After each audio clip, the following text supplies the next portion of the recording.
Amado Padre, damos gracias por la bendita oportunidad que nos das para reunirnos, para alabarte, exaltarte y también para aprender de ti tu palabra, Señor. Te pedimos, Señor, que tú nos hables, que hables a través de mí, Señor, que pongas en mí tu corazón, tu sabiduría, Señor, y que cures cualquier deficiencia en mi parte, Señor. Abre los corazones de los que estamos aquí presentes, Señor, que podamos recibir tu palabra sin ningún obstáculo, Padre.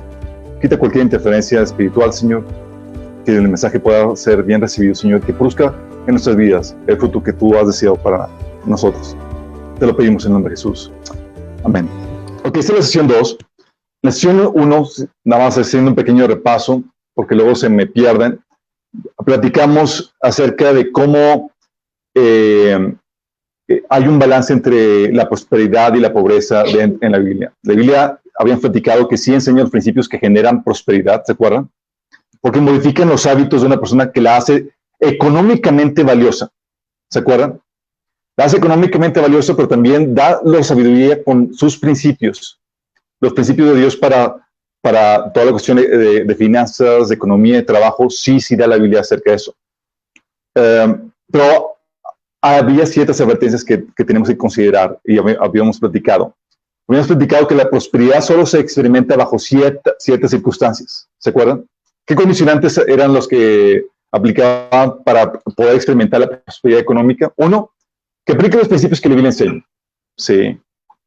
Eso es algo básico. Tienes que aplicar los principios y modificar los hábitos de tu persona para poder experimentar eso. Pero también tiene que haber, dos, libertad para expresar la fe y la moralidad cristiana. Si ahí estás en un lugar de persecución, olvídate de experimentar eso. También tienes que discernir los tiempos que estás viviendo, porque si la nación, la sociedad donde tú estás viviendo está experimentando tiempos de juicio, lo cual sucede, no, tampoco vas a experimentar la prosperidad que podrías estar experimentando. Y 4, tiene que ser la voluntad de Dios de acuerdo a los procesos ordenados para ti. ¿Por qué? Porque Dios utiliza a veces la pobreza para lidiar cosas en su corazón. Entonces, si no se dan estos 4 factores, no se da esa prosperidad económica. Y ya hemos comentado que aunque la Biblia enseña los principios, nosotros no debemos buscar la prosperidad económica, sino que debemos de buscar ¿qué? Alinearnos a la presencia de Dios, a la voluntad de Dios para nuestras vidas. Es algo que a veces algunos preguntan, oye, si la Biblia enseña esos principios, ¿por qué decimos que no debemos de buscarlos? ¿Por qué no debemos prosperar económicamente? Porque eso nunca debe ser la meta, debe ser la consecuencia de buscar la voluntad de Dios para nuestras vidas. Y eso es lo que buscamos, querer agradar a Dios en el área de las finanzas. Entonces, ante esta situación, sabiendo que Dios puede traer prosperidad, también puede traer pobreza, la iglesia debe prepararte para que no te pierdas con el engaño de las riquezas. También debe prepararte para que sepas vivir victoriosamente sin perder el gozo en las dificultades y en la persecución que muy bien podrían venir. También debemos prepararte para que seas productivo para Dios y prosperes en el propósito que Dios tiene preparado para tu vida. Y para que si hay bendiciones económicas que he preparado para ti, Señor, que no las obstaculices por tu ignorancia o negligencia. También con respecto a la pobreza, habían platicado que sí, la Biblia enseña que debemos estar dispuestos a sacrificar riquezas y comodidades, fama y demás, por la voluntad de Dios y su llamado. Pero a veces la pobreza y las dificultades se experimentan no porque Dios lo está ordenando para nuestra vida, sino por nuestra ineptitud, nuestra flojera, nuestra ignorancia o nuestro pecado. Menciona que son ordenados por Dios, enriquecen a otros y son altamente disciplinados, trabajan arduamente, son maduros y son sabios. Entonces sí hay personas que pasan dificultades, que pasan pobreza, sí, tienes el caso de Pablo, por ejemplo, pero era altamente disciplinado, trabajaba arduamente, era maduro y era sabio. Y con su pobreza enriquecía a muchos. Entonces tu enfoque no debe estar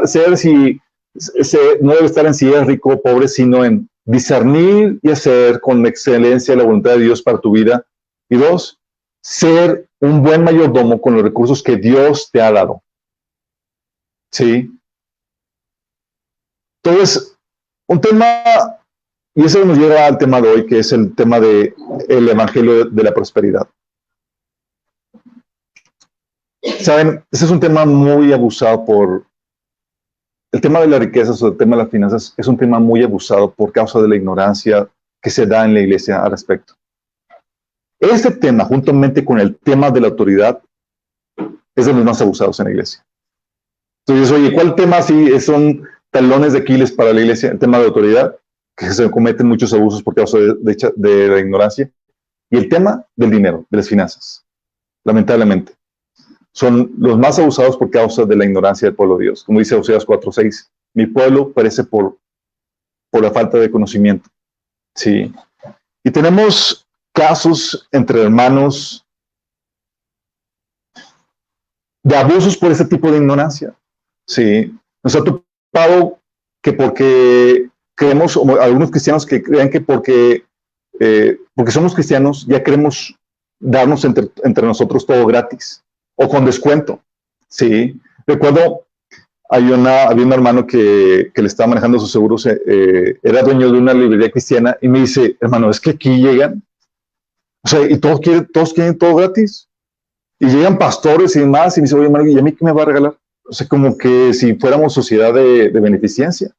Y lo que pasa es que nos terminamos sangrando unos a otros por la ignorancia en cuanto a esta temática, ¿sí? O sea, nos convertimos en seres mezquinos. Veamos, ese hermano, está buscando qué descuento le voy a sacar.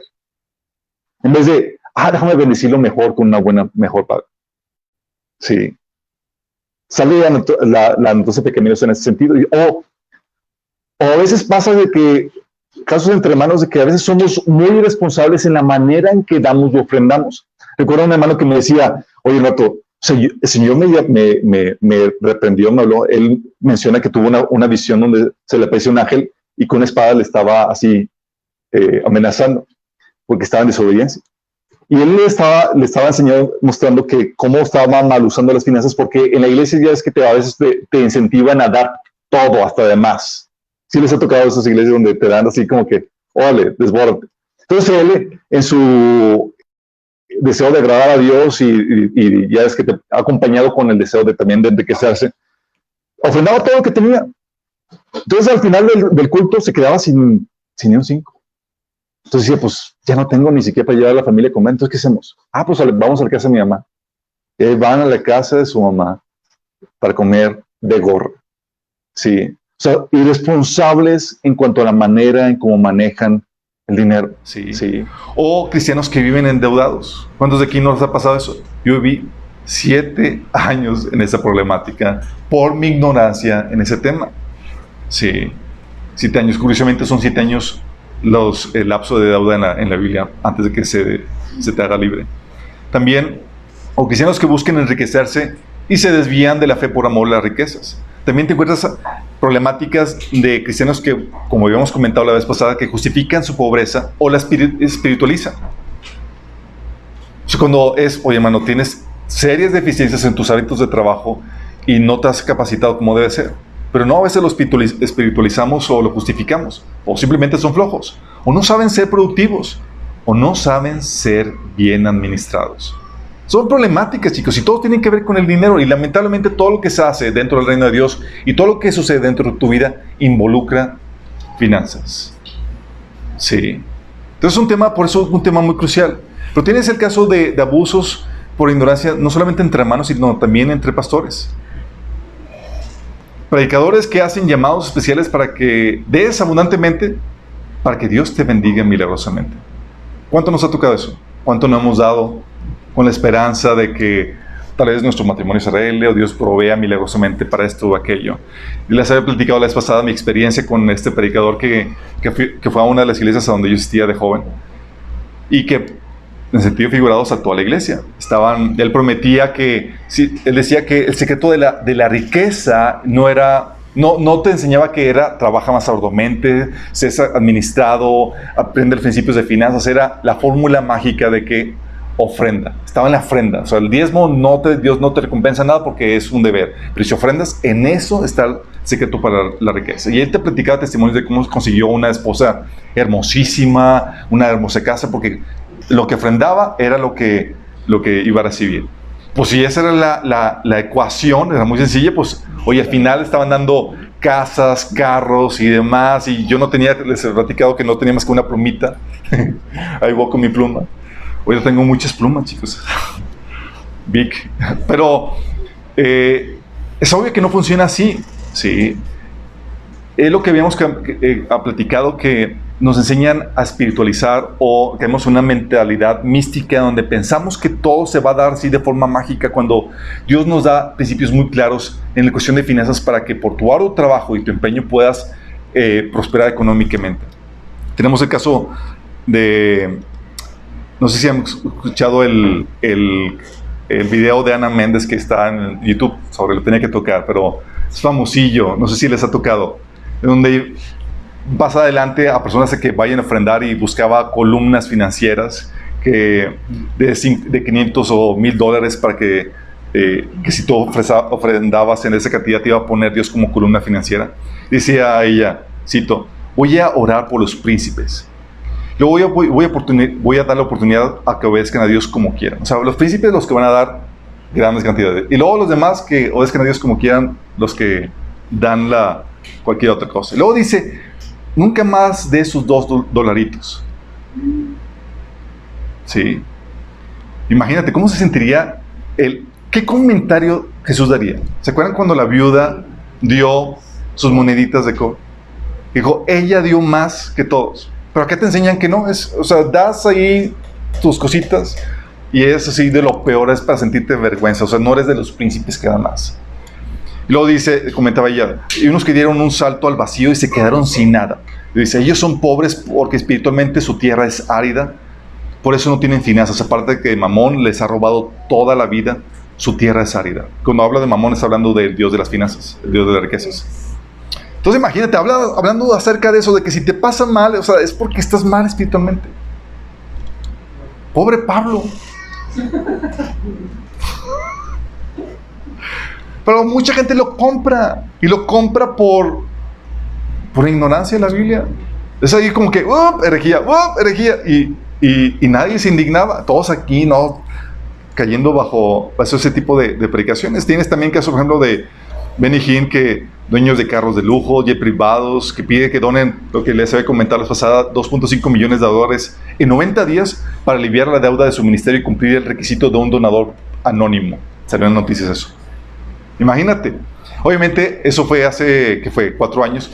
Benny Hinn ahorita ya se retractó, dijo que se equivocó con el Evangelio de la Prosperidad, y gracias a Dios que gente está cayendo en cuenta de que no es tal cual lo que la Biblia enseña. Sí. Tienes también el caso de Crefto Dólar, no sé si escucharon, que estaba pidiendo dinero para comprarse un jet de $65 millones. Tipo necesitado, chicos, ustedes saben. Sí. De esas necesidades que, pues, obviamente, pobrecito, no tiene su jet. Sí. Tiene que viajar en avión comercial. Sí. Terrible, qué terrible.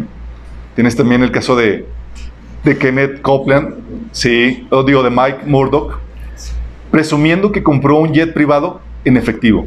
Miéntate esa trompa luña. Y que en unas cuantas semanas más se compró uno mejor, también en efectivo. Y cuando está platicando dice, siento la envidia de la gente que está aquí. Y mira, déjame platicarte esto. Yo no estoy evaluando el evangelio que ellos han predicado, porque pueden predicar el evangelio para salvación, ¿sí? Pero en esta área sí están agarrando monte, ¿sí?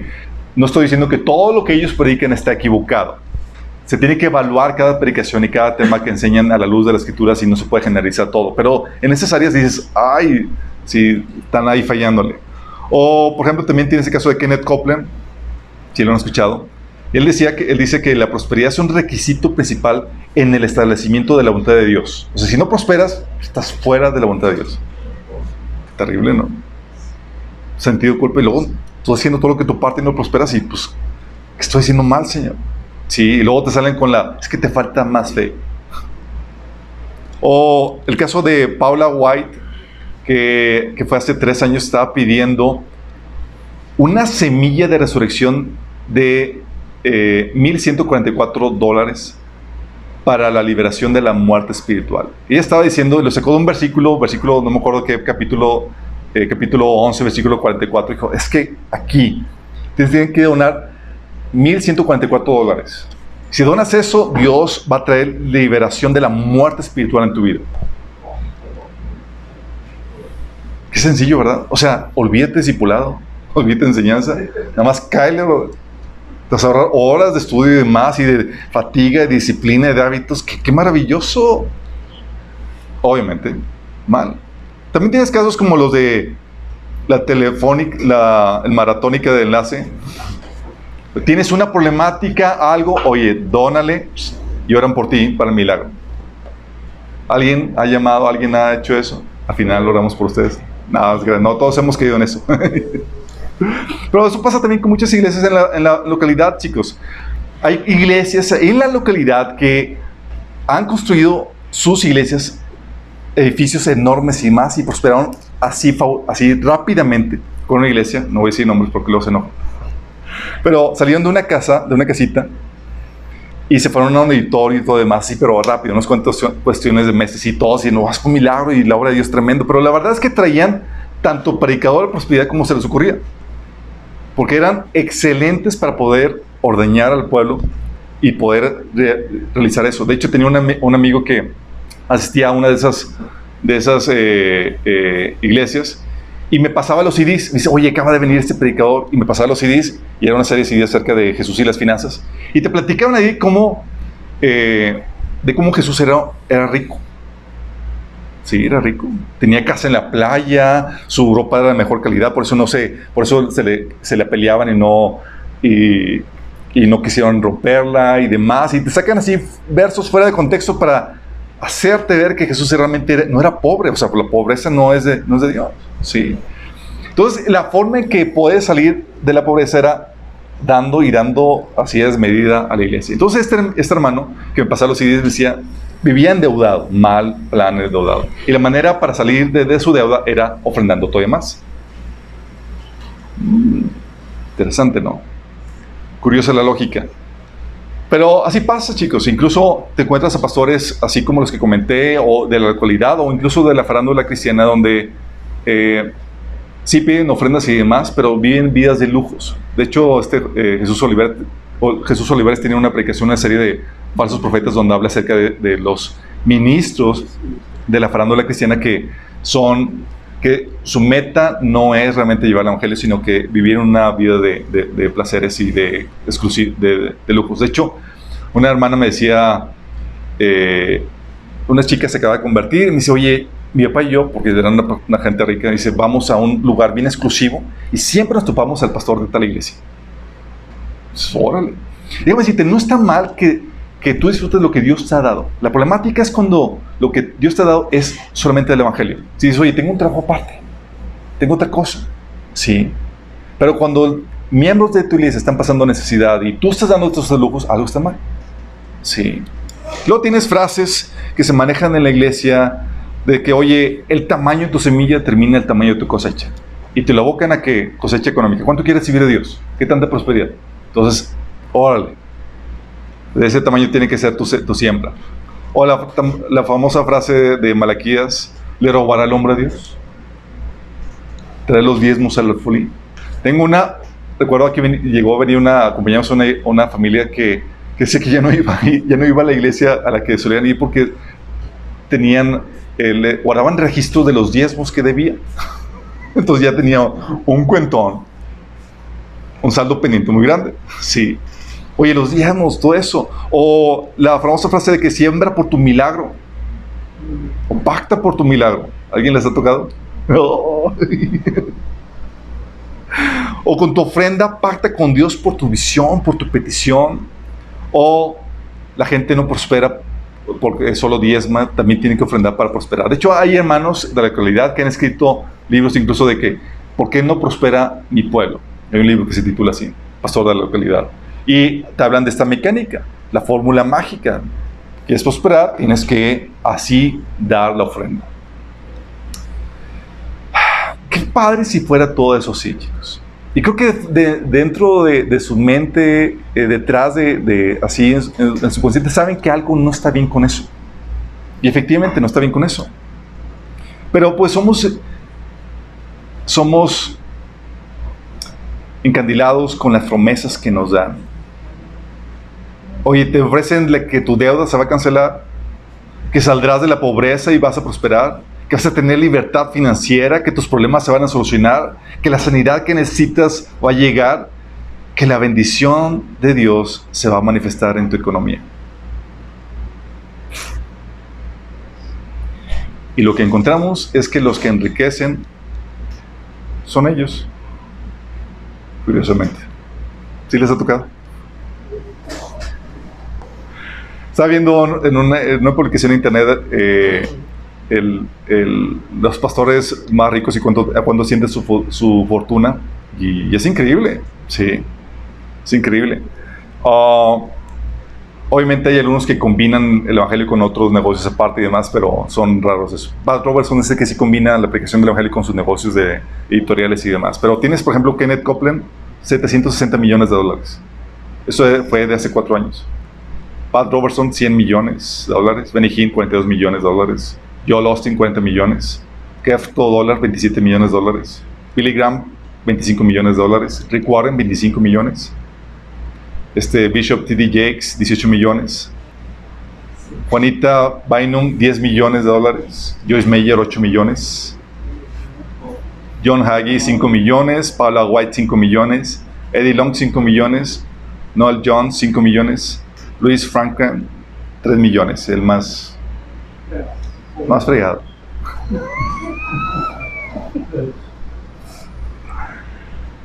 Chicos. ¿Sabes? Yo sé que venimos de un trasfondo de iglesias y yo conozco a muchos de ustedes y sé cuál es el trasfondo y sé que muchos hemos caído en eso y yo me incluyo. Sí, en el sentido de que hemos comprado esta fórmula mágica y las cosas no han sido tal como nos lo ofrecen. Sí. Pero lo grueso del asunto es que el engaño de las riquezas con la predicación que se está realizando se está fomentando desde los púlpitos. ¿Sabes que la Biblia nos enseña, advierte del engaño de las riquezas? Bueno, curiosamente,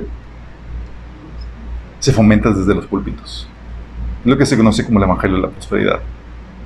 Y es aquí donde quiero que entiendas que en el Nuevo Testamento, el Señor sabía que la batalla espiritual no iba a ser entre Jehová y Baal y los demás dioses.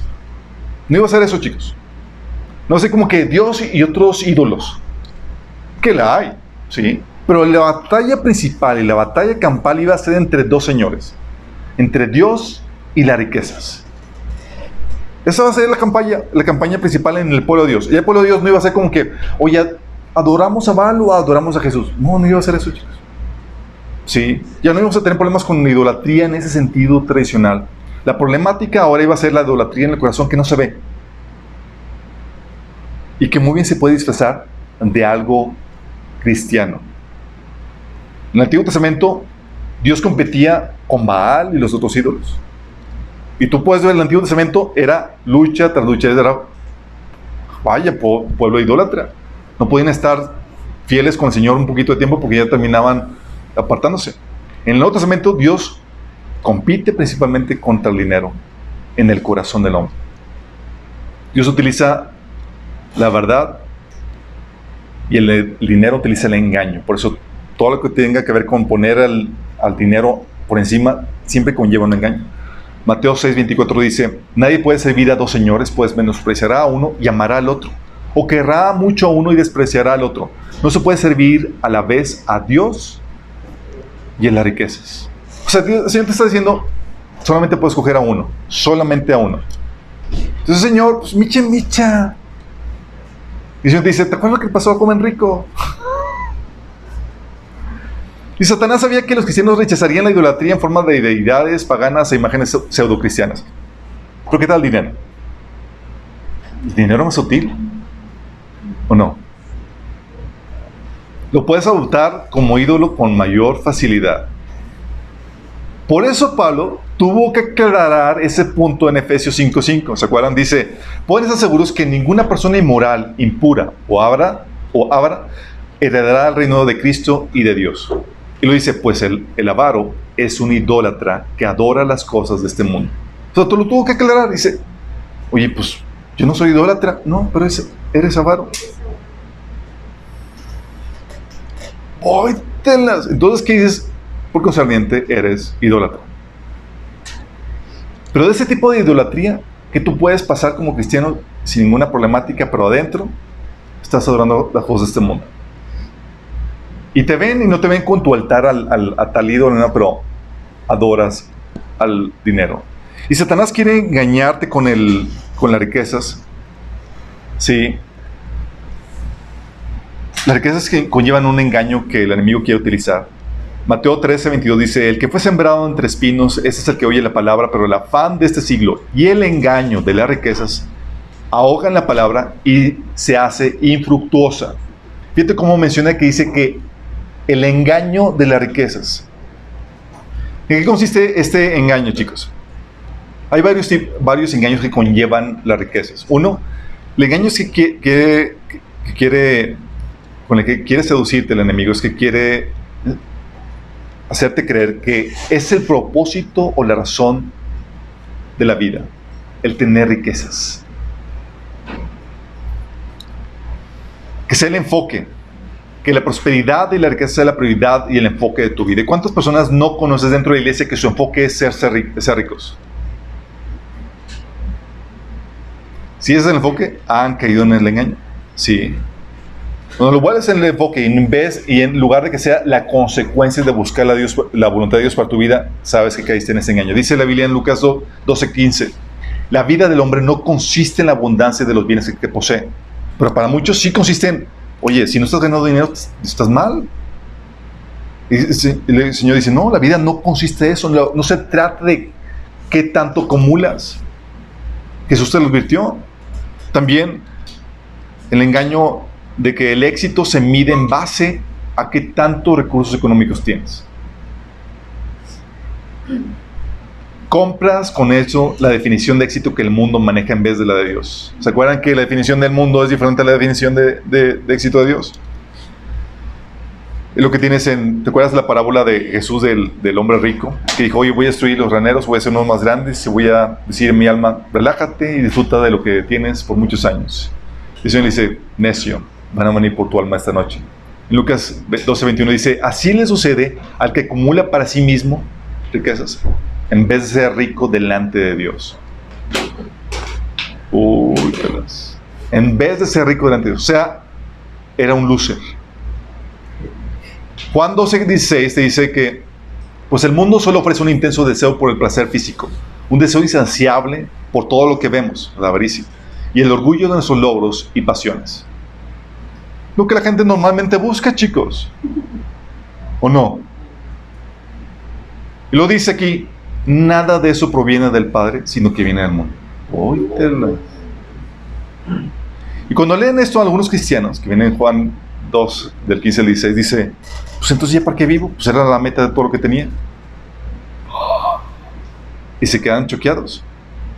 Porque muchos cristianos viven para eso. Dentro de la iglesia, ¿te acuerdas de la iglesia de la Odisea? Decía ella en Apocalipsis 3:17: soy rico, tengo todo lo que quiero, no necesito nada. O sea, ya había alcanzado la meta, chicos.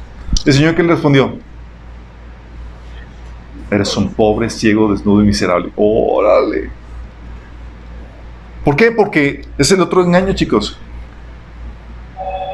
Las riquezas te ciegan a tu verdadera necesidad. Te ciegan. Mateo 19, del 23 al 24 dijo: entonces Jesús dijo a sus discípulos: de cierto os digo que difícilmente entrará un rico en el reino de los cielos. Otra vez os digo que es más fácil pasar un camello por el ojo de una aguja que entrar un rico en el reino de Dios. ¿Por qué creen, chicos? ¿Pues qué, acaso los ricos no tienen necesidad espiritual? Sí, pero difícilmente se dan cuenta de ello. Lo que le pasó a la iglesia de Apocalipsis: decía: soy rico, tengo todo lo que quiero y no necesito nada. Y no te das cuenta de que eres un infeliz, miserable, pobre, ciego y desnudo. Fíjate cómo le dice el Señor: no te das cuenta, porque la riqueza te ciega a tu verdadera necesidad. Es un riesgo. No significa que, oye, tengo rico y estoy ciego. No, pero es la tendencia, chicos. Por eso dice Mateo 5:3: Dios bendice a los que son pobres en espíritu y se dan cuenta de la necesidad que tienen de Él, porque el reino del cielo les pertenece. ¿Se dan cuenta, chicos? También te hace pensar que la bendición y aprobación de Dios viene con tu prosperidad económica. Oye, Dios me prosperó, o tengo prosperidad económica, es que seguramente tengo la aprobación de Dios y todo va muy bien. Y si va pobrecito, es que no, está muy mal con Dios. Tienes a la iglesia de la Odisea. La iglesia de Odisea, ella era rica y estaba, ¿qué? Mal con Dios. Romanos 11:9 dice que su mesa de abundancia se convierte en una trampa, en un engaño que les lleva a pensar que todo está bien. Fíjate que la abundancia se viene como juicio para que se pierdan, porque los hace pensar que todo va bien. Dice que sus bendiciones los hagan tropezar y que reciban su merecido. Como una especie de castigo. ¿De castigo qué vas a hacer? Lo voy a hacer ricos para que piensen que todo está bien y reciban su merecido. ¡Qué heavy!, ¿no? ¿Tú has pensado en eso? Oye, que te castiguen con riqueza. Sí, señor, castiguen. No. Pero sí pasa, chicos. Sí. Por eso sí, la riqueza puede cegarte. Por eso es muy delicado el manejo del dinero, chicos. Y al revés, también te hace pensar que no tener riqueza no tiene la bendición de Dios o la aprobación de Dios. ¿Te va mal? No, pues sí estás. Sí. Eclesiastés 9:15 dice: un hombre pobre pero sabio sabía cómo salvar la ciudad. Y así la ciudad fue rescatada. Sin embargo, al pasado del incidente, nadie se le ocurrió darle gracias. ¿Por qué? Porque gente menosprecia a la gente pobre. Sí, si no, mira, si es rico, aunque no tenga nada sabio que decir, ahí vas y lo escuchas. La iglesia de Esmirna, en Apocalipsis 2:9, dice: yo conozco tus obras y tu tribulación y tu pobreza. Ser pobrecito. El Señor dice: pero eres rico. ¿Era rico? Tú dices: oye, cualquiera lo hubiera dicho, no, está muy mal. O sea, no tienen para local, no tienen para... Y el Señor decía: no, era rico. Ellos son los ricos, la de la Odisea son los pobres. Aviéntate ese trompo a la uña, chicos. 1 Corintios 1, del 26 al 28 dice: recuerden, amados hermanos, que pocos de ustedes eran sabios a los ojos del mundo, o poderosos, o ricos cuando Dios los llamó. El Evangelio, chicos. Y eso aplica para nosotros, ¿ok? En cambio, Dios eligió lo que el mundo considera ridículo para avergonzar a los que se creen sabios. Escogió las cosas que no tienen poder para avergonzar a los poderosos. Dios escogió lo despreciado por el mundo, lo que se considera como nada, y lo usó para convertir en nada lo que el mundo considera importante. Por eso Pablo decía en 2 Corintios 6:10: somos pobres, pero damos riquezas espirituales a otros. ¡Fórtelas! Eso es lo que hace el enemigo. Piensas: oye, eres pobre, estás mal. Sí, mi chavo, pero avéntate eso. Soy pobre, pero rico espiritualmente a otros. También te hace creer el engaño de las riquezas que puedes satisfacer tu alma con el dinero, que te puede dar seguridad, una vida plena, una vida llena. Y la gente rica que ya ha alcanzado eso, porque buscaron la zanahoria y persiguieron las riquezas para conseguir llenar ese vacío de su alma, llegan y dicen: aquí no hay nada, no vengan, no funciona, lo que me prometieron no sirve. Solo vimos en la crisis del hombre, vimos como ¿cómo se llama? El actor Jim Carrey mencionaba eso. Decía: me gustaría que todos fueran ricos para que se den cuenta de que en eso no consiste, no funciona. Sí. Pero es lo que piensan, y muchos pensamos así, chicos. ¿Cuántas veces no ha llegado a nuestra mente ese pensamiento que el enemigo suele utilizar? Que dice: si tan solo tuviera un poco más de dinero, mis problemas se resolverían. Y lo que no saben es que si tienes más dinero, tus problemas apenas comienzan. Hay gente que... Las personas que se acaban la lotería en Estados Unidos hicieron un estudio de que las personas que se acaban la lotería tenían sus vidas y familias bien, se acaban la lotería y divorcios, problemáticas, y era lo peor que les sucedía. Imagínate. Sí. Una persona que no ha sabido satisfacerse en Dios es muy peligrosa con el dinero, chicos. ¿Por qué creen? Oye, no te has sabido satisfacer con Dios primero. ¿Y qué es que Dios te prospere?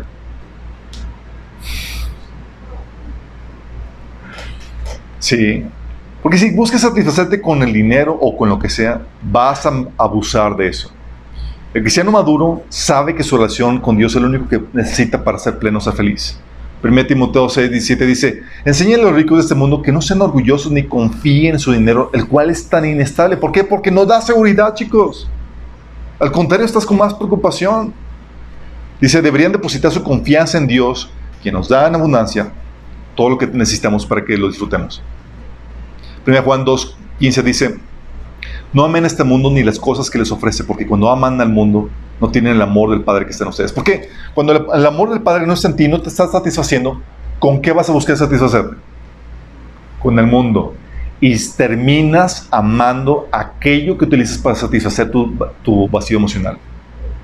Por eso, cuando buscamos satisfacernos emocionalmente con cualquier otra cosa antes con Dios, estamos siendo infieles a Dios. Sí. Nos volvemos enemigos de Dios. Santiago 4:2 dice, desean algo y no lo consiguen, matan y sienten envidia y no pueden obtener lo que quieren, riñen y hacen la guerra. No tienen porque no piden y cuando piden no reciben porque piden con malas intenciones para satisfacer sus propias pasiones. ¿Cuáles pasiones? Esa hambre es emocional que tienen. Sí. Jeremías 2:13 dice, 2 males ha hecho mi pueblo. Me dejaron a mí fuentes de agua viva y cavaron para sí cisternas rotas que no retienen agua. Porque al final de cuentas, nada en este mundo va a poderte satisfacer. Pero el enemigo te lleva a abandonar a Dios para buscar esas cisternas rotas que te prometen satisfacer. Sí, cuando Jesús dice en Juan 4, del 13 al 14, cualquiera que beba de esta agua, pronto volverá a tener sed. Pero todos los que beban del agua que yo doy, no tendrá sed jamás. Esa agua se convierte en manantial que brota con frescura dentro de ellos y les da vida eterna. Y sabemos quién es esa agua, ¿verdad? El Espíritu. ¿Qué logra Satanás con este engaño? ¿Para qué quiere engañarnos? Distraernos. Porque le gusta engañar. ¿Qué gana? Gana muchas cosas, chicos. Uno consigue falsas conversiones. ¿Sí sabes? Hay personas que han venido al cristianismo y no se han convertido. Gracias al Evangelio de la Prosperidad. Porque no te confrontan con el pecado, no te llevan a un arrepentimiento, a una regeneración, a un morir al mundo, sino todo lo contrario. Te dicen que puedes obtener todo lo que busques en el mundo con Cristo. Y así, ¿quién no quiere? ¿Quieres ser exitoso? ¿Quieres ser próspero? Jesús te lo da. Ven, entrégate a Cristo. Y la gente se entrega a Cristo pues, esperando esa prosperidad, ese éxito que el mundo viene. Y lo que hacen es que convierten a Dios en el sirviente de su ídolo, que son las riquezas. En un medio para obtener lo que realmente aman, que es riqueza, salud, éxito, prosperidad. Pero ¿te acuerdas el llamado de Jesús cuando la gente venía con él? ¿Te acuerdas cómo abordó al joven rico? Que en Lucas 18, del 19 al 24, llega el joven rico. Maestro, ¿qué tengo que hacer para dar la vida eterna? Maestro bueno, le dice. ¿Por qué me llamas bueno? Respondió Jesús. Nadie es bueno sino solo Dios. Y sabemos que Él es Dios. Ya sabes los mandamientos. No cometas adulterio, no mates, no robes, no presentes falso testimonio, honra a tu padre y a tu madre. Todo eso lo he cumplido desde que era joven, dijo el hombre. O sea, una persona buena, ¿o poco no? Buena, pero idólatra. Al oír esto, Jesús añadió, todavía te falta una cosa. Vende todo lo que tienes y repártelo entre los pobres y tendrás tesoro en el cielo. Luego ven y sígueme. ¿Por qué Jesús dijo eso? Cuando el hombre oyó esto, se entristeció mucho porque era muy rico.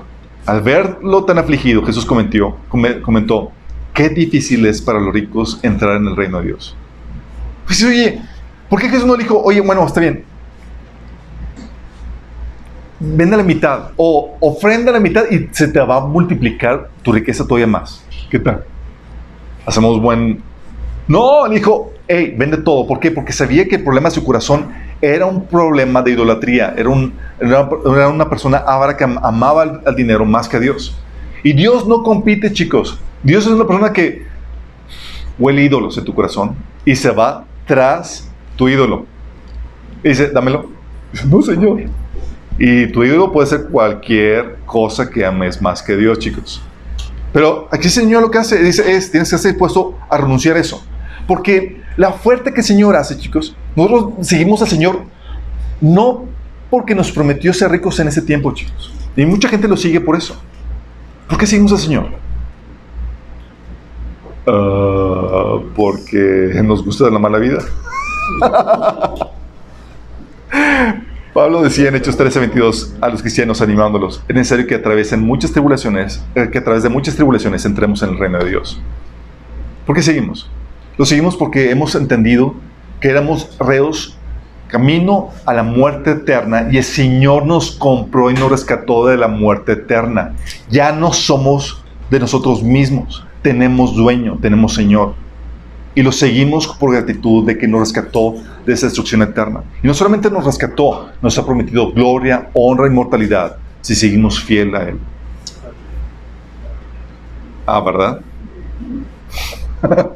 Es bueno que recordemos de vez en cuando por qué estamos siguiendo al Señor. Y Señor, ¿y qué hacen las riquezas? Se consiguen falsas conversiones y también hace que pierdas el enfoque y seas infructuoso para Dios. Como su enfoque es el dinero, el tiempo y los recursos y dones van dirigidos para producir dinero. No hay tiempo para las cosas de Dios, para aprender, para servirle, para cumplir su llamado, para discipularte. ¿Y qué decir de tu tiempo devocional? No tengo tiempo. Porque el Dios Mamón, el Dios de las riquezas, es cruel, chicos. Y no da tiempo. Mateo 13:22 dice: las semillas que cayeron entre espinos representan a los que oyeron la palabra de Dios, pero muy pronto el mensaje queda desplazado por las preocupaciones de esta vida y el atractivo de la riqueza. Así que no se produce ningún fruto. Fíjate, recibió el mensaje, pero ¿qué fue lo que lo impidió que produjera fruto? El atractivo de la riqueza y las preocupaciones de esta vida. En Lucas 18:14 te lo pone de esta forma. Dice que los que cayeron entre espinos representan a los que oyeron el mensaje, pero muy pronto el mensaje queda desplazado por las preocupaciones, la riqueza y los placeres de esta vida. Así que nunca crecen para la madurez. Te vuelven infructuoso. ¿Sí? Por eso Jesús decía en Mateo 6, del 25 al 34, decía: vamos a quitarte lo que te están pidiendo ser fructífero para el Señor. No te afanes ni te preocupes por el qué vas a comer, qué vas a vestir. Te quita eso. O sea, si los afanes son los que te impiden producir fruto para el Señor, Dios dice: olvídate de eso, no te preocupes, eso ya, Dios se va a encargar de eso. Abócate a buscar un de Dios para tu vida y realizarlo. Busca el reino. ¿Y todo va a venir? ¿En serio, Señor? Yo creo que necesitas una ayudadita, y muchos creen eso, chicos. Pero por eso en Mateo 6, del 25 al 34, aborda eso, porque sabía que si tú tienes esa preocupación, ese afán, vas a quedarte sin fruto. Y si no te lo quita. Pero obviamente requiere un ejercicio de fe y requiere un discernimiento tuyo de qué tienes que hacer, porque no se trata de vivir sin hacer nada. Es buscar la voluntad de Dios y hacerla. Por eso dice Lucas 19, del 13 al 22. ¿Te acuerdas cuando dice que antes de partir reunió a 10 de sus siervos y dividió entre ellos 5 kilos de plata, diciéndoles: inviertan esto mientras estoy de viaje? Y te ha dado a ti, Señor, cosas que hacer, con las cuales tú puedes invertir y producir fruto para el Señor. Y espera que estés trabajando en eso. Y si trabajas en eso, va a venir la añadidura. ¿Se acuerdan? Llegaron los siervos, dice: pero el tercer siervo trajo solo la suma original y dijo: amo, escondí su dinero para protegerlo. Tenía miedo, porque usted es un hombre muy difícil de tratar, que toma lo que no es suyo y cosecha lo que no sembró. Aquí parece que, ¿cómo que toma lo que no es suyo? Se refiere a que él es un inversionista, deposita en ti y espera retribución. Y luego dice: siervo perverso. Y aquí la pregunta es: oye, ¿en qué trabajó ese siervo que no produjo nada todo ese tiempo que el Señor estuvo ausente? Porque estuvo trabajando en algo, pero no para su Señor, sino para sí. Entonces te lleva a eso, a que te pierdas el enfoque y te vuelvas infructuoso para el Señor. También te lleva a que pierdas el primer amor. Ya no hay la devoción por Dios. Los tiempos devocionales están muertos o moribundos. Y luego la pasión está, ¿sabes en dónde? En el trabajo y en los logros económicos. ¿Te acuerdas la palabra del Señor contra la iglesia de Éfeso? Apocalipsis 2:4. Tengo contra ti que has dejado tu primer amor. Híjole, qué duro reclamo. Como dice un hermano, qué duro pan. El Señor venga contra ti y dice, hey, ¿ya no mamas? Como mamabas al principio. Efesios 5:5 te habla acerca de cuál es la problemática. Dice que el avaro es un idólatra que adora, no a Dios, sino a las cosas de este mundo. 1 Timoteo 6, del 9 al 10 dice, pero los que viven con la ambición de ser ricos caen en la tentación y quedan atrapados por muchos deseos necios y dañinos que los hunden en la ruina y la destrucción. Pues el amor al dinero es la raíz de toda clase de mal. El amor al dinero, chicos, también te lleva a que te hagas amigo del mundo. Que no mueras al mundo, sino que alimentes la carne. En vez de ir a contracorriente, estás corriendo como los que no conocen a Dios, teniendo las mismas metas y los mismos deseos, buscando satisfacerse con las cosas que el mundo ofrece. Tú ves así como que a un cristiano y a una persona del mundo, las mismas metas, mismas motivaciones. Y, o sea, ¿te imaginas que llegues ante el tribunal de Cristo y te pregunte, ¿qué hiciste con tu vida, los dones y el tiempo que te dije? Y contestes como, Señor, pude comprar la casa de 5 millones de San Pedro que siempre soñé. Renové mi cocina. Me pude comprar el carro que tanto quise. Fui campeón de ventas. Me convertí en el CEO de la empresa. Cumplí todas mis metas. Puras cosas diseñadas para tu comodidad, tu placer físico, tu vanagloria, pero no para el Señor. Y déjame decirte, si consigues esto, buscando primero el reino de Dios, no hay problema. La problemática es cuando esto se convierte en la meta. Qué triste. Santiago 4, del 13 al 4. Cuando piden, no reciben porque piden con malas intenciones para satisfacer sus propias pasiones. O cuenta adulta, no saben que la amistad con el mundo es enemistad con Dios. Si alguien quiere ser amigo del mundo, se vuelve enemigo de Dios. 1 Juan 2, del 15 al 16, ya saben. Dice, no amen al mundo ni las cosas que el mundo les ofrece, porque cuando aman al mundo, no tienen el amor del Padre en ustedes, pues el mundo solo ofrece un intenso deseo por el placer físico, un deseo insaciable por todo lo que vemos, y el orgullo de nuestros logros y posesiones. Nada de eso proviene del Padre, sino que viene del mundo. Eso te lleva a cometer idolatría, si ves a otro señor.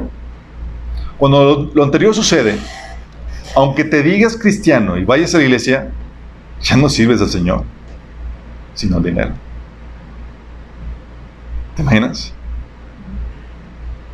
Jesús dijo que nadie puede servir a dos señores y que el avaro es un idólatra, Efesios 5:5.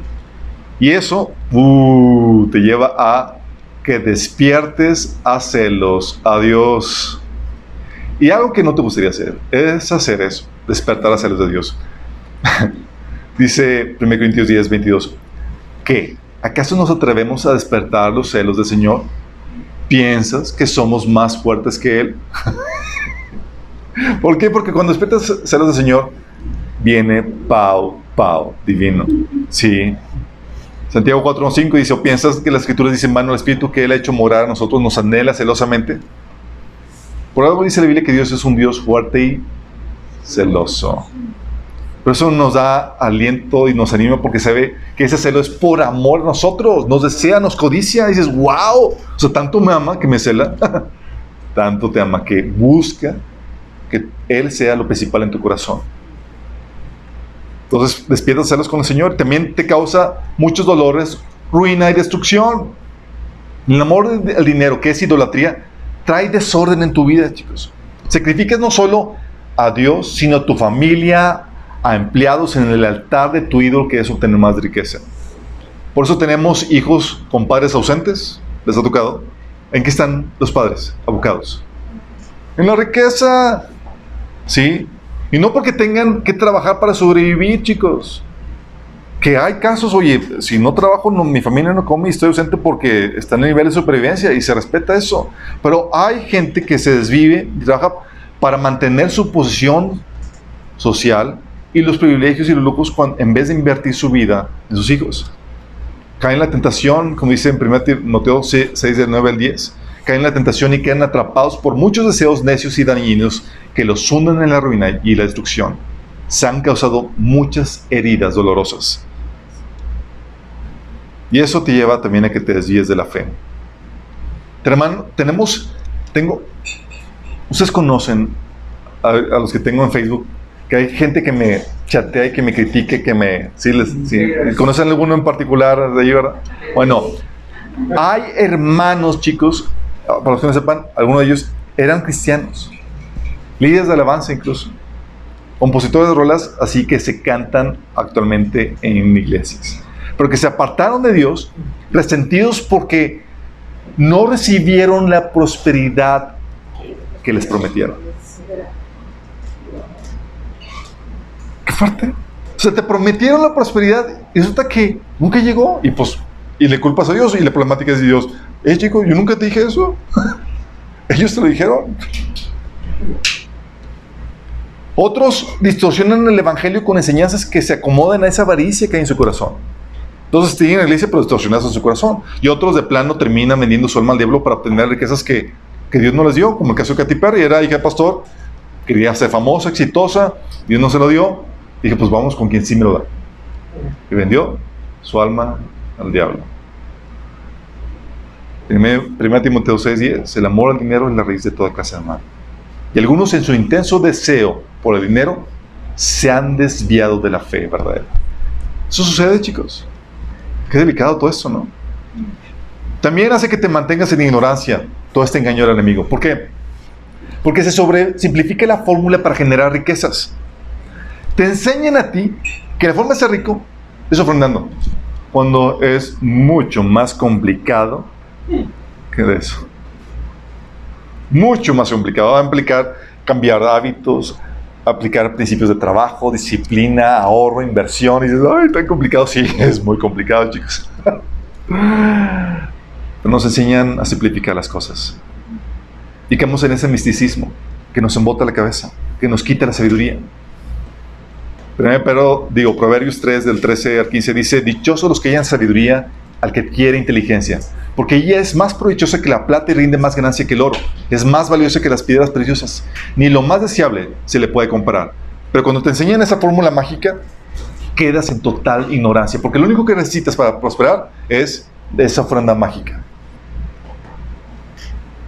¿Sigamos entendiendo cómo te quedas en ignorancia? Y por último, y no estoy siendo exhaustivo, por este engaño de riquezas, el enemigo logra que se comercialice la fe y que se hable mal del camino del Señor. Es esperarse. Si la gente tiene amor por el dinero, muchos siervos de Dios realmente sirven no por amor a la gente o amor a Dios, sirven por la lana. Dice 1 Timoteo 6, del 3 al 5, dice, si alguien enseña falsas doctrinas, apartándose de la sana enseñanza que nuestro Señor Jesucristo y de la doctrina que se ciñe a la verdad, a la verdadera religión, es un obstinado que no entiende nada. Este es de los que piensan que la religión es un medio para obtener ganancias. ¿Ah, que no? Sí, algunos con cara de shock. No, así no juego. Entonces, ¿para qué me hago cristiano? 2 Pedro 2:3 dice, habrá muchos que seguirán sus malas enseñanzas, hablando de que iban a aparecer falsos maestros. Dice, y su vergonzosa inmoralidad. Y por culpa de estos maestros se hablará mal del camino de la verdad. Por culpa de estos. Dice, llevados por la avaricia, inventarán mentiras ingeniosas para apoderarse del dinero de ustedes.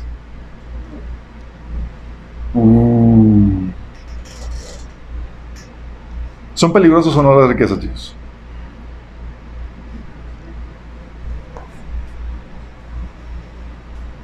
Pero, oye, entonces todo lo que me enseñaron en la iglesia.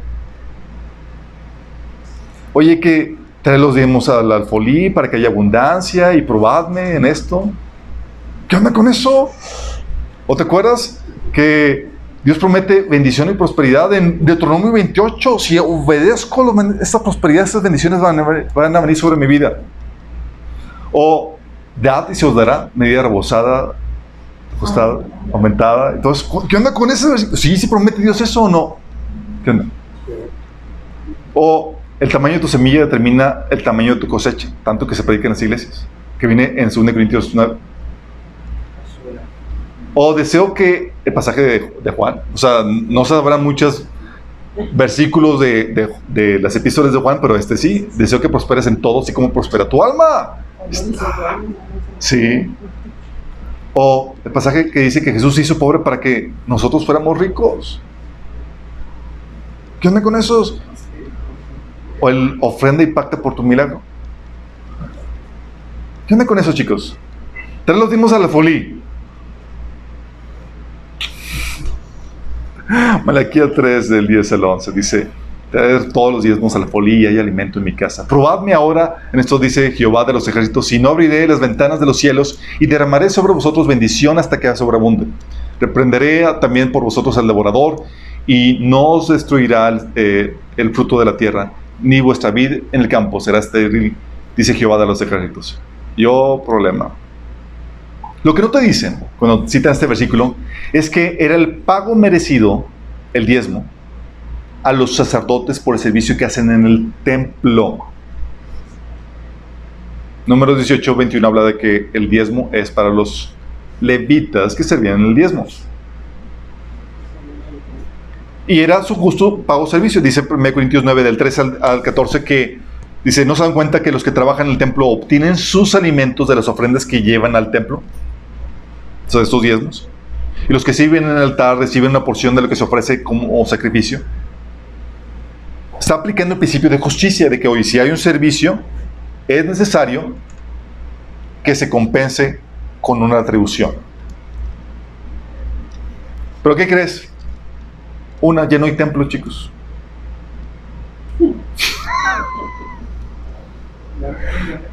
No sé si te has dado cuenta, chicos, pero los apóstoles jamás pidieron el diezmo por la sencilla razón de que era el pago para los sacerdotes que todavía estaban vigentes cuando comenzó la iglesia. Ellos no pueden decir, oye, el diezmo ya no lo es en el templo, dalo aquí en la iglesia, porque los colgaban, chicos. O sea, si tú te atreves a decir eso, si Pablo, Pedro, lo que sea, dice, oye, olvídate ya, el templo no, vamos a desfalcar a los sacerdotes, los colgaban, chicos. Ay, sí, los mataban. Sí. Porque no aplicaba para nosotros, chicos. Y ahorita está por construirse el templo. Y muchos quieren aplicar ese pasaje, es decir, no, alegorizar y todo eso. No. Es un pasaje que es para el Antiguo Testamento y era para la manutención de levitas. Sí. La promesa, y de hecho esa promesa de bendición, era una promesa de bendición económica de acuerdo al propósito de Dios para el pueblo de Israel y por obediencia a todos sus mandatos, entre ellos el diezmo. No solamente el diezmo, sino todos. Sí. Deuteronomio 28, del 1 al 4, habla de que si realmente escuchas al Señor tu Dios y cumples fielmente todos sus mandamientos que hoy te ordeno, van a venir todas esas bendiciones.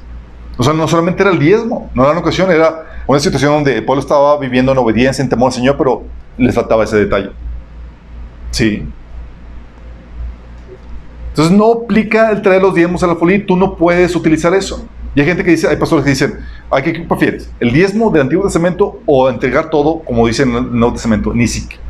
Me dan ganas de darle un coscorrón a esos predicadores.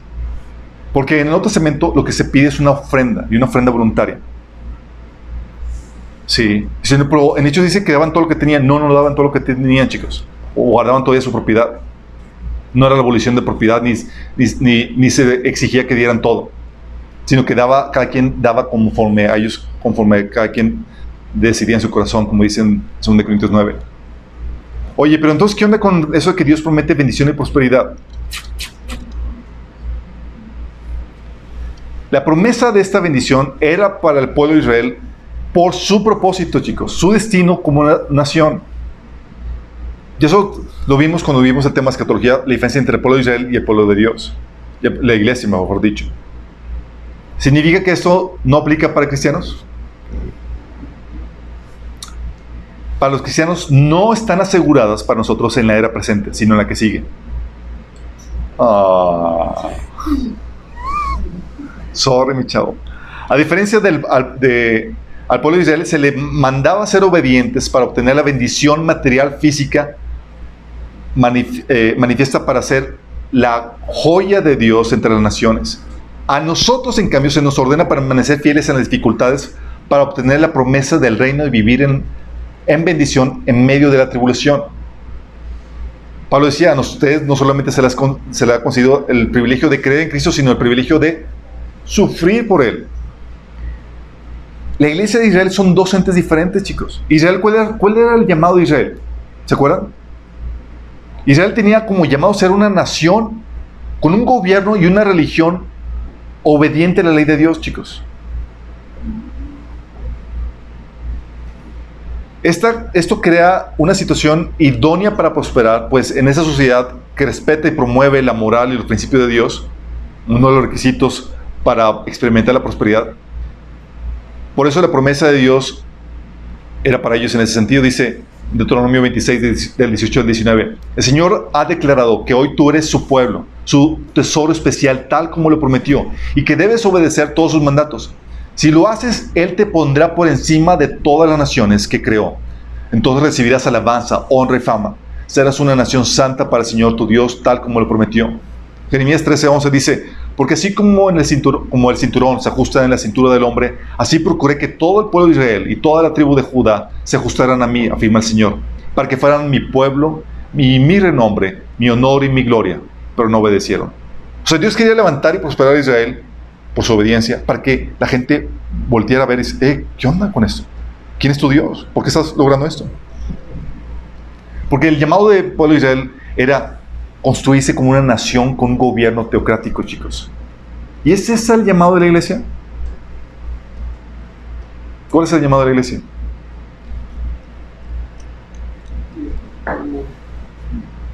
A diferencia de Israel, nosotros no somos llamados a adherirnos para tomar una posición de un determinado territorio y formar una nación, chicos. No somos llamados a eso.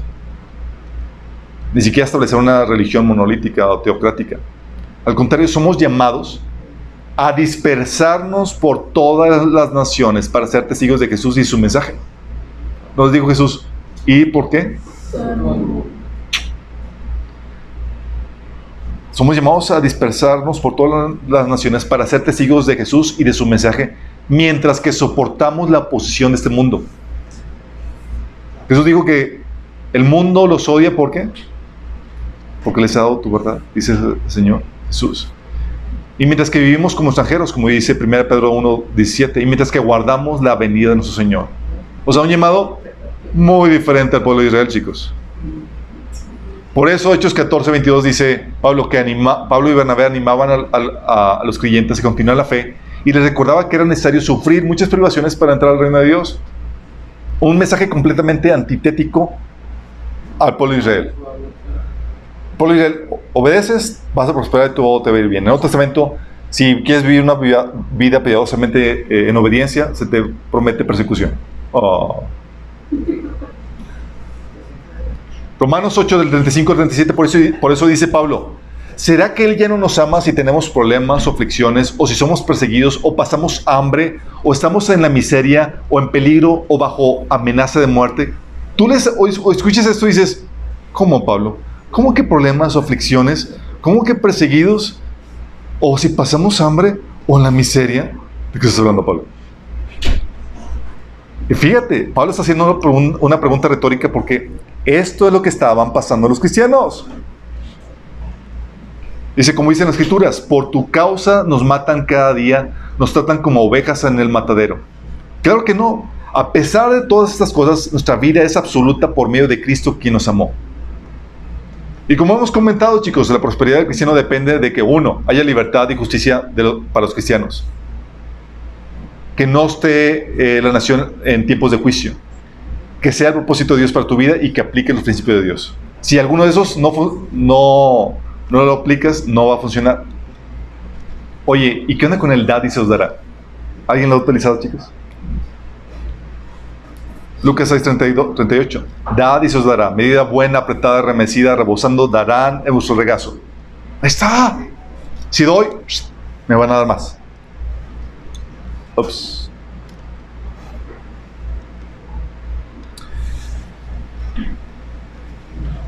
Pero pocos nos detenemos a ver el contexto del pasaje. ¿De qué está hablando el pasaje? Está hablando de dinero, chicos.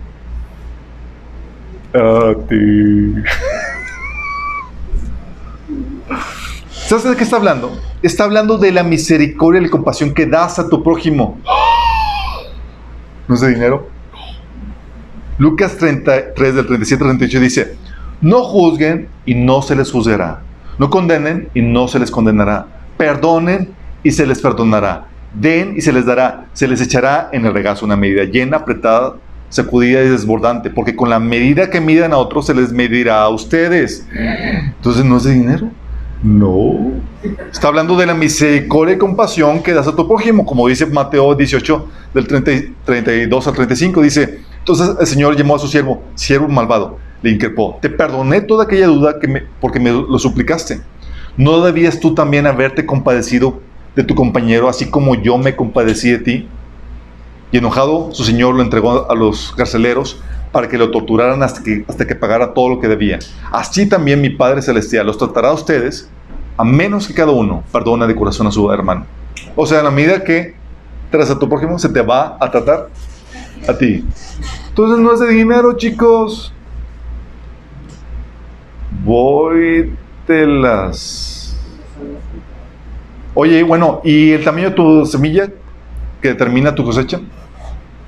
2 Corintios 9, del 6 al 11 dice, recuerden esto, el que siembra escasamente cosechará, y el que siembra en abundancia cosechará. El que le suple la semilla, al que siembra también le suplirá pan para que coma, aumentará los cultivos y hará que ustedes produzcan una abundante cosecha de justicia.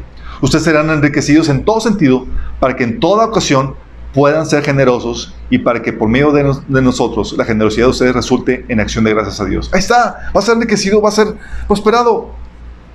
Sí, dice eso, chicos, pero lo que no te dicen es que está hablando de los hermanos necesitados que estaban pasando por una dificultad económica a quien se les estaba dando el dinero. No ministerios ricos. Ups. ¿Se acuerdan de qué contexto, chicos? ¿Se acuerdan de para qué era la ofrenda? ¿Era para el ministerio de Pablo? ¿Para qué era la ofrenda que estaba colectando? Era para los hermanos pobres de Jerusalén. Dice Romanos 15, del 25 al 27. Sin embargo, antes de visitarlos, debo ir a Jerusalén para llevar una ofrenda a los creyentes ahí. Pues les cuento, los creyentes de Macedonia y Acaya con entusiasmo juntaron una ofrenda para los creyentes de Jerusalén que son pobres. Lo hicieron con gusto porque se sienten en deuda con ellos, dado que los gentiles recibieron de las bendiciones espirituales de la buena noticia por parte de los creyentes de Jerusalén.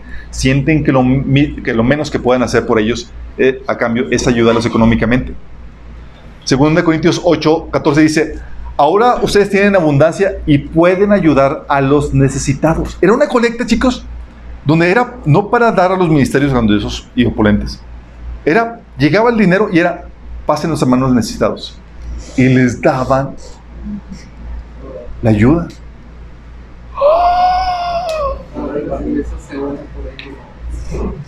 Piensen esto cuando te prometen eso, chicos. ¿Te dicen esto? Gálatas 2:10 dice, la única sugerencia que hicieron Santiago, Pedro y Juan a Pablo fue que siguiera ayudando a los pobres. Algo que yo siempre estoy deseoso de hacer. Sí. Pregunta, cuando se te promete que vas a tener una gran cosecha, ¿se te incentiva a ti a ayudar a los pobres de la iglesia?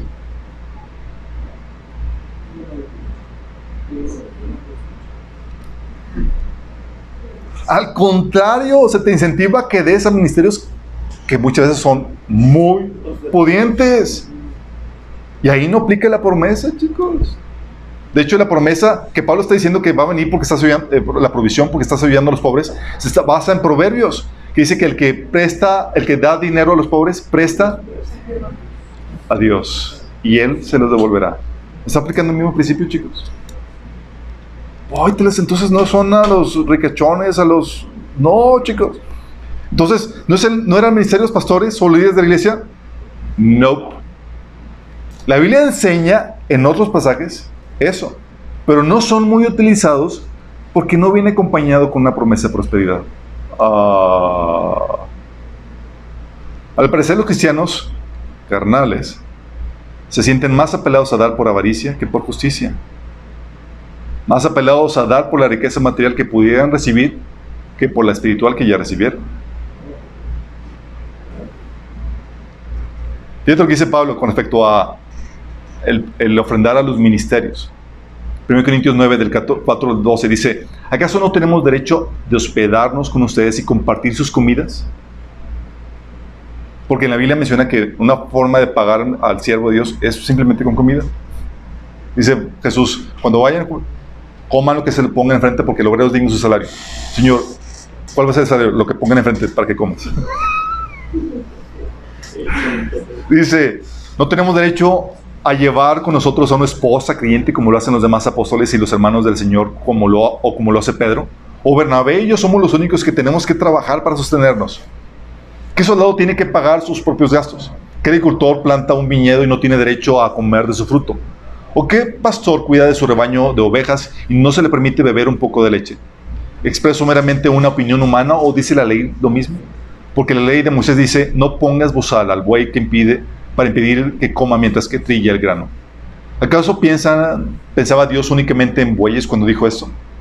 No hablaba de nosotros, en realidad. Claro que sí, se escribió para nosotros a fin de que tanto el que ara como el que trilla el grano puedan esperar una porción de la cosecha. Ya que hemos plantado la semilla espiritual entre ustedes, ¿no tenemos derecho a cosechar alimento o la vida material? Si ustedes sostienen a otros que les predican, ¿no deberíamos tener nosotros aún mayor derecho a que nos sostengan? Pero nunca nos hemos valido de ese derecho. Fíjate que, oye, ¿a qué estaba apelando Pablo a la ofrenda para su ministerio? A la justicia. ¿Recibiste algo espiritualmente? Se espera retribución.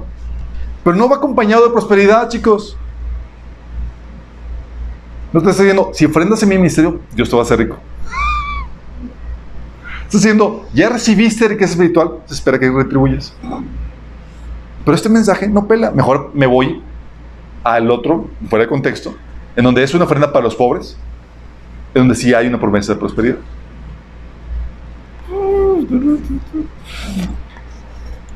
Y en ese pasaje sí habla de una abundante cosecha, pero a veces no, que vas a recibir una abundante cosecha, pero lo que está hablando es una cosecha de justicia. ¿Cómo que es? ¿No de dinero?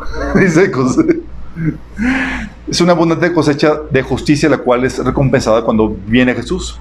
Dice 2 Corintios 9, 10: aumentará los cultivos y hará que ustedes produzcan una abundante cosecha de justicia.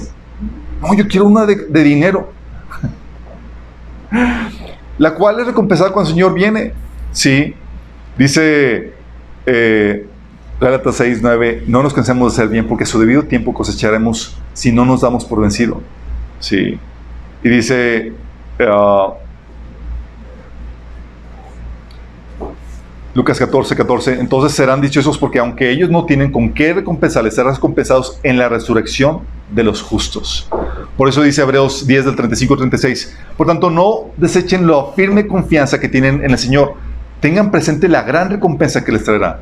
Perseverar con paciencia es lo que necesitan ahora para seguir haciendo la voluntad de Dios. Entonces recibirán lo que Él ha prometido, porque el que ha de venir vendrá y no tardará. Eso es lo que esperamos, chicos. Y la promesa que viene aquí es de que tendrás lo necesario y un sobrante para que seas generoso. Fíjate lo que dice 2 Corintios 9, 8: Dios proveerá con generosidad todo lo que necesiten. Déjame decirte que la definición de Dios de lo que necesitas es muy diferente a la tuya.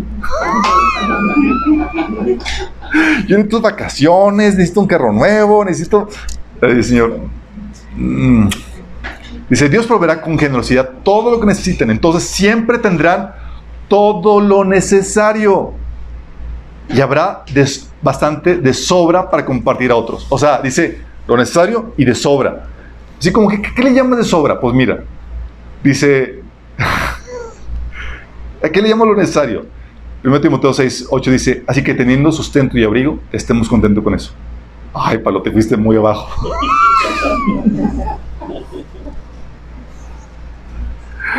Yo necesito vacaciones por lo menos 2 veces al año, Pablo. ¿Y a qué le llamas con de sobra?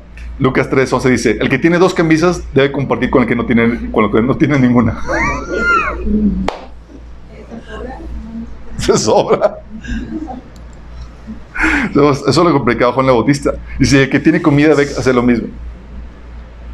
¡Póytelas! Pues eso no me lo dicen cuando me piden la ofrenda. Sí. Dice que es para que, y el sobrante es para que sea generoso. Fíjate lo que dice, 2 Corintios 9, del 8 al 11, dice, Dios proveerá con generosidad todo lo que necesiten. Fíjate, es lo que necesiten. Entonces siempre tendrán todo lo necesario. Y habrá bastante de sobra para compartir con otros. ¿El sobrante para qué es, chicos? ¿Para tus lujos? Para que compartir con otros. Como dicen las Escrituras, comparten con libertad y dan con generosidad a los pobres. Son buenas acciones, sus buenas acciones serán recordadas para siempre. Pues Dios, quien provee la semilla al agricultor y luego el pan para comer, de la misma manera Él proveerá y aumentará los recursos de ustedes y luego producirá una gran cosecha de generosidad en ustedes. ¿Qué telas? Efectivamente serán enriquecidos en todo sentido para que siempre puedan ser generosos. Oye, pero yo quiero ser enriquecido para disfrutar esta vida, viajar, hacer... No es una promesa de que no es una promesa de que tendrás para gastar tus deleites, chicos. Es una promesa al de corazón generoso, no avaricioso, que quiere invertir en el reino. Santiago 4:3 habla de los que quieren hacerse ricos para gastar de sus deleites, ya saben. Aun cuando se lo piden, tampoco reciben porque piden con malas intenciones, desean solamente lo que les dará placer. ¿Qué? Lujos, comodidades. 1 Juan 2, del 16 al 17, ya saben, chicos, lo que ofrece este mundo. El orgullo, la avaricia de las cosas, el orgullo de nuestros logros y posesiones. Y muchos esperamos eso, que nos enriquezca para alcanzar y obtener lo que el mundo nos ofrece. Y no es así. La promesa de ser enriquecido, además, no es necesariamente económica. Ay. ¿Sí sabes que tú puedes ser generoso no necesariamente con dinero? ¿Qué dijo Pedro al paralítico? Plata y oro no tengo, pero lo que tengo te doy. En el nombre de Jesús, levántate. ¿Sí? O te acuerdas de los discípulos no tenían dinero. El Señor le dice, vayan donde quieran, prediquen. Sanen a los enfermos, resuciten a los muertos, limpien de su enfermedad a los que tengan lepra, expulsen demonios. Los que ustedes recibieron gratis, denlo gratuitamente. Es decir, sean generosos con lo que tienen. ¿Sí? Pablo decía, ¿cuál es mi recompensa? Pues a predicar el evangelio puedo presentarlo gratuitamente sin hacer valer mi derecho. Era una persona generosa con las riquezas espirituales, chicos. Por eso dice Pablo que somos pobres, pero damos riquezas espirituales a otros. Por eso dice ahí en ese pasaje de 2 Corintios 9, que ustedes serán enriquecidos en todo sentido. O sea, no solamente económicamente, puede enriquecerte Dios de otros sentidos. ¡Chale! O sea, puede darte más sabiduría, más conocimiento, o dones, profecías, etcétera, para que enriquezcas al pueblo de Cristo. Y no es una promesa de que nunca vas a padecer necesidad, ¿sí sabes? Pero sí de que Dios te va a proveer en dichos tiempos de necesidad. Fíjate lo que dice ahí en ese mismo contexto de capítulo 8 y capítulo 9 de ese pasaje. Ahora mismo ustedes tienen en abundancia y pueden ayudar a los necesitados. Más adelante, ellos tendrán en abundancia y podrán compartir con ustedes cuando pase necesidad. ¿Cómo, Pablo? ¿Me estás diciendo que vamos a padecer necesidad? Pues si yo les doy, voy a estar rico, no voy a padecer necesidad. Y dice Pablo, no. La promesa es que cuando pase necesidad, Dios se va a ocupar de ti. Y son pasajes, chicos, es todo el contexto. Y no es una motivación para que des a costa tuya o de lo que no tienes. ¿Cuántos no han recibido llamados de que des todo y que te quedas así sin nada? Como un acto de fe. ¿Han escuchado esos llamados? Y aquí dice el pasaje, dice 2 Corintios 8, del 13 al 14. Claro, con eso no quiero decir que lo que ustedes den deban hacerles fácil la vida a otros y difícil a ustedes. Y muchos enriqueciéndose y tú empobreciendo. Y estás dando, no a los pobres de la iglesia, a los ricos ministerios de la iglesia. A cosa tuya. Solo quiero decir que debería haber cierta igualdad, dice Pablo. Ahora mismo ustedes tienen abundancia y pueden ayudar a los necesitados. Más adelante ellos tendrán en abundancia y podrán compartir con ustedes cuando pase necesidad. De esta manera habrá igualdad.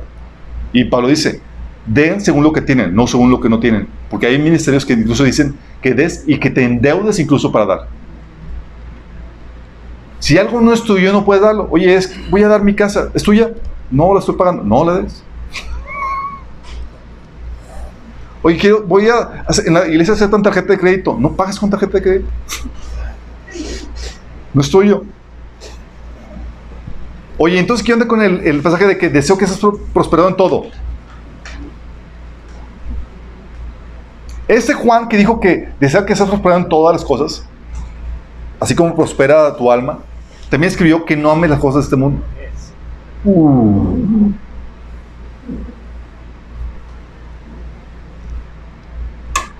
La Biblia te advierte que hay una prosperidad que entristece, que causa mal. Y la que viene de Dios es la que no entristece. Oye, y bueno, ¿y qué onda con lo que Jesús se hizo se hizo pobre para hacernos ricos? Dice 2 Corintios 8:9. Ustedes conocen la gracia generosa de nuestro Señor Jesucristo. Aunque era rico, por amor a ustedes se hizo pobre para que mediante su pobreza pudiera hacerlos ricos. Y dices, wow, todo sí. Dice Efesios 1:3 que Jesús nos bendijo con toda clase de bendiciones espirituales en los lugares celestes para que estemos unidos en Cristo. ¡Chale!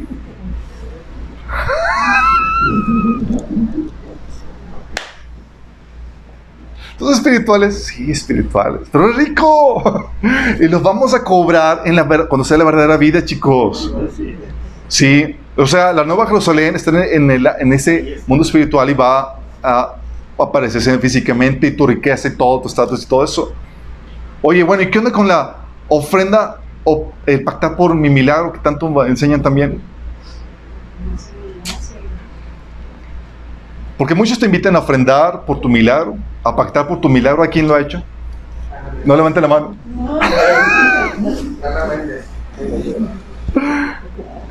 Oye, pacta por tu milagro de sanidad o tu matrimonio para que sea restaurado, lo que tú quieras. ¿Les ha pasado? ¿Y qué dice la Biblia acerca de eso?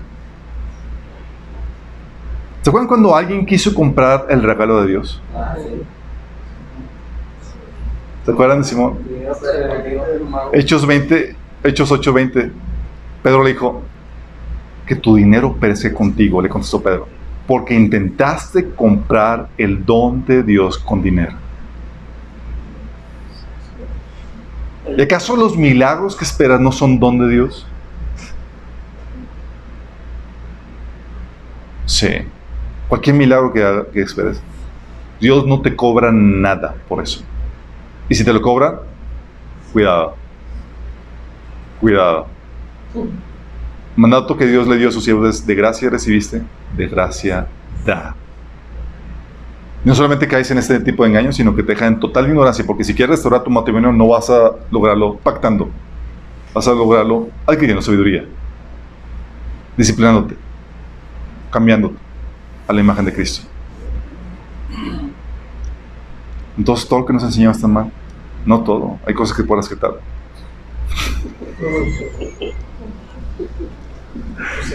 Dios puede prosperar, chicos, pero y lo que voy aquí es más complejo de lo que parece. Y creo que terminamos con esta idea, quitándote de la mente esa idea simplista que te dice que solamente ofrendando vas a poder enriquecer, y no funciona así. Y muchos creo que ya se habrán dado cuenta de eso. Es más complejo. Sí, si quieres que Dios te prospere, debe estar en un punto donde tengas un corazón generoso. Pero es uno de muchas cosas que tienes que aplicar. Y la motivación ni siquiera está de que llegar a ser rico o prosperar. La motivación es que puedas discernir la voluntad de Dios y hacerla bien, con excelencia. Que puedas llevar a cabo las obras de Dios que te ordenó que hicieras. Y por consecuencia venir lo demás. El enfoque no es cómo enseñarte a ser rico. El enfoque es cómo enseñarte a hacer la voluntad de Dios. Porque si la haces, lo demás viene por añadidura.